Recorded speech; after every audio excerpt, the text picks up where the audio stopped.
60% dos nossos impostos vão para a União. Portanto, o grosso está lá em Brasília.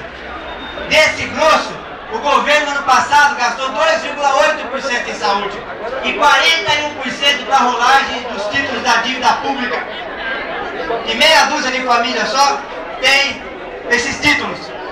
Esse é o nó do Brasil. E aqui em São Paulo o drama é o mesmo, porque a dívida pública de São Paulo é gigantesca e o governo, o Covas na época fez um acordo terrível com o nosso estado, porque a dívida tem 2 indexadores aqui em São Paulo, a inflação e mais 6% indexador fixo. Então a gente faz economia de gasto para pagar a dívida e a dívida de São Paulo sempre aumenta.